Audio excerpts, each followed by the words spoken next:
Panorama group, जो सोचता है वो करता है। आपके अपने सपनों का आशियाना। देखिए, चिराग पासवान लड़े थे 5 सीटों पर, 5 सीटें जीतने में कामयाब हुए हैं और उस हिसाब से उनकी कम से कम 30 विधानसभा सीटों पर दावा बनता है। तो एनडीए में 30 सीट चिराग पासवान को देने के बाद सीट कहाँ बचती है? और पशुपति। नमस्कार, आप देख रहे हैं सिटी पोस्ट लाइव और मैं हूं आपके साथ हर्षिता प्रताप सिंह। राष्ट्रीय लोक जनशक्ति पार्टी के राष्ट्रीय अध्यक्ष और पूर्व केंद्रीय मंत्री पशुपति पारस आज बगावत की मूड में नजर आ रहे थे। आज उनकी पार्टी की बड़ी बैठक हुई, जिसके बाद प्रेस वार्ता के दौरान उन्होंने विधानसभा चुनाव लड़ने का ऐलान कर दिया। साथ ही साथ कई बड़े बयान देते नजर आए इस प्रेस वार्ता के दौरान। उस पर चर्चा करने के लिए हमारे साथ हमारे डायरेक्टर श्रीकांत प्रत्युष जी मौजूद हैं। सर, क्या लगता है आज जो प्रेस वार्ता हुई जिसमें सभी सीटों पर विधानसभा चुनाव लड़ने का ऐलान किया है पारस ने, तो क्या सीधे तौर पर एनडीए से बगावत है? नहीं, पशुपति पारस को आपको पता ही है कि लोकसभा चुनाव में एक भी सीट नहीं मिला। उनके सिटिंग 4 सांसद थे, लेकिन एक भी सीट नहीं मिली। न उनको सीट मिली, न उनके भतीजे को सीट मिली, न महबूब अली कैसर को मिली। बीना देवी चिराग पासवान के साथ गई तो चुनाव लड़ पाई। तो सभी सांसद पैदल हो गए और चुनाव में कहीं भी उनकी पार्टी चुनाव में नज़र नहीं आई। हालांकि वो कह रहे हैं कि एनडीए के लिए उन्होंने बहुत काम किया, उनकी पार्टी ने बहुत काम किया, लेकिन ये तो सच है कि वो मान रहे हैं कि उनके साथ नाइंसाफ़ी हुई है।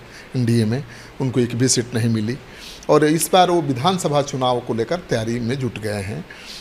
उन्होंने संकेत दे दिया है कि लोकसभा चुनाव की तरह नाइंसाफ़ी वो बर्दाश्त नहीं करेंगे और पार्टी कार्यकर्ताओं की, पदाधिकारियों की राय है कि पार्टी विधानसभा चुनाव में लड़ेगी, उतरेगी मैदान में। तो मानकर चलिए कि विधानसभा चुनाव की रणनीति में वो जुट गए हैं, तैयारी में जुट गए हैं और एनडीए में अगर उनको नहीं मिलती है जगह तो अकेले या फिर इंडिया गठबंधन के साथ जाकर चुनाव लड़ सकते हैं। इस बात की कितनी संभावना मानी जाए कि एनडीए जैसा लोकसभा में तो खाली हाथ छोड़ दिया था, तो क्या विधानसभा चुनाव में उम्मीद है कि उन्हें मिलेगा सीट लड़ने को? देखिए, चिराग पासवान लड़े थे 5 सीटों पर, 5 सीटें जीतने में कामयाब हुए हैं और उस हिसाब से उनकी कम से कम 30 विधानसभा सीटों पर दावा बनता है। तो एनडीए में 30 सीट चिराग पासवान को देने के बाद सीट कहाँ बचती है?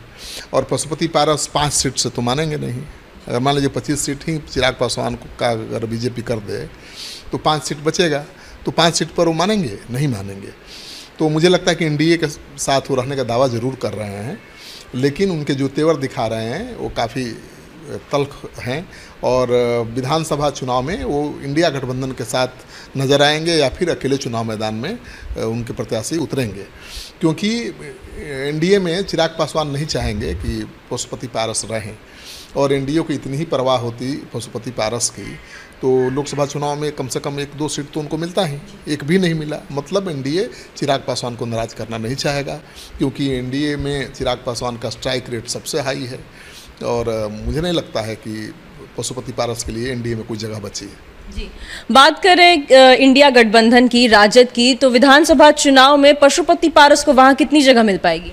अब देखिए, उनको वहाँ भी बहुत ज़्यादा सीटें नहीं मिलेंगी। देखिए, राजनीति में कोई किसी का दोस्त और दुश्मन होता नहीं है और राजनीति में उसी को महत्व मिलता है जिसकी ताकत होती है, वोट बैंक की ताकत होती है। तो पासवान समाज तो चिराग पासवान को ही अपना बड़ा नेता मानता है और ऐसे में पशुपति पारस को इंडिया गठबंधन ले सकता है, लेकिन सीटें तो बहुत कम मिलेंगी। हो सकता है कि 5 सीट मिल जाए, उसी पर समझौता हो जाए, लेकिन मुझे नहीं लगता है कि 5 से ज़्यादा सीट उधर भी मिल सकती है, क्योंकि उधर भी बहुत दल हैं, वाम दल हैं, वो 20 सीट जीते हुए हैं तो और ज़्यादा से ज़्यादा सीट लड़ना चाहेंगे। लोकसभा चुनाव में भी उनका परफॉर्मेंस बहुत अच्छा रहा है, तो वाम दलों की मांग बढ़ेगी। कांग्रेस पार्टी का परफॉर्मेंस इस लोकसभा चुनाव में अच्छा है तो विधानसभा में और सीटों की मांग करेगी। तेजस्वी यादव 100 सीट से कम पर लड़ना नहीं चाहेंगे, ऐसे में वहाँ भी गुंजाइश कम ही दिखती है। ऐसे में मान कर चलिए कि ज़्यादा संभावना है कि पशुपति पारस छोटे दलों से अलायंस करके या फिर अकेले चुनाव मैदान में उतर सकते हैं एनडीए का खेल बिगाड़ने के लिए। जी। पशुपति पारस को जब लोकसभा में सीटें नहीं मिली, नाराज भी हुए, लेकिन फिर भी एनडीए के साथ बने हुए थे।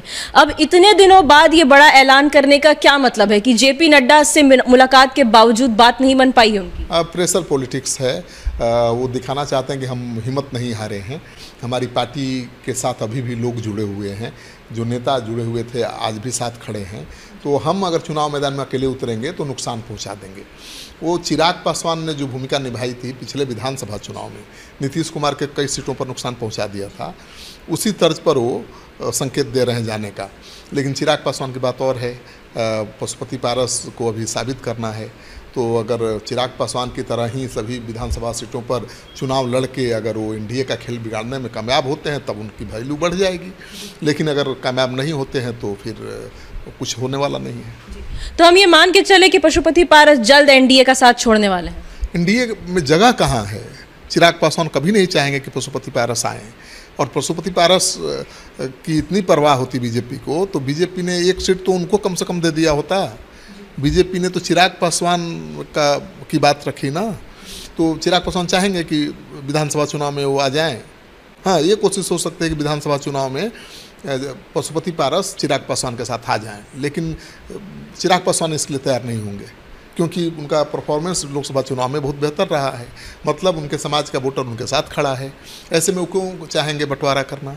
अपने हिस्से की सीटें चाचा को देना क्यों चाहेंगे? अपना प्रतिद्वंदी क्यों खड़ा करेंगे? तो मान कर चलिए कि पशुपति पारस के लिए कोई जगह एनडीए में अभी नहीं है। इतने मतभेद के बाद भी जब चिराग पासवान केंद्र में मंत्री बने थे तब पशुपति पारस उन्हें बार बार बधाई देते नजर आए थे। तो क्या ये केवल एनडीए में अपनी जगह बनाने के लिए थी? कोशिश है कि फिर समझौता हो जाए, चिराग पासवान साथ आ जाएं, या चाचा चाहते हैं कि हम उनके साथ चले जाएं। लेकिन चिराग पासवान को बहुत बड़ी शिकायत है कि उन्होंने पार्टी तोड़ दी, उनके सभी सांसदों को अपने साथ ले गए, केंद्र में मंत्री बन गए, उनको छला है, धोखा दिया है, और वो कंप्रोमाइज़ के मूड में नहीं है। और कंप्रोमाइज़ तो तभी करता है आदमी जब कमज़ोर होता है। वो तो अभी फुल फॉर्म में है, 100% स्ट्राइक रेट है, फिर वो क्यों तो कंप्रोमाइज़ करेंगे? अपने हिस्से की सीट क्यों देंगे चाचा को? क्योंकि चाचा भी तो जब साथ आएंगे तो मांग करेंगे ना सीटों की, और बराबर सीटों की मांग करेंगे। तो चिराग पासवान कभी चाहेंगे कि हम 15 सीट लड़ें, 15 चाचा को दे दें या 10 चाचा को दे दें? कभी नहीं चाहेंगे। तो मान कर चलिए कि चिराग पासवान पशुपति पारस साथ नहीं आने वाले हैं। ये केवल प्रेशर पॉलिटिक्स है। और पशुपति पारस ये संदेश देना चाहते हैं कि हमारे साथ एनडीए ने धोखा किया है, बीजेपी ने धोखा किया है, लोकसभा में एक सीट नहीं दिया, विधानसभा फिर भी हम साथ रहे, विधानसभा में भी अभी कह रहे हैं कि हम साथ रहेंगे, लेकिन हमको साथ नहीं लिया। तो एक शहीद बन करके वो चुनाव मैदान में उतरने की कोशिश में है।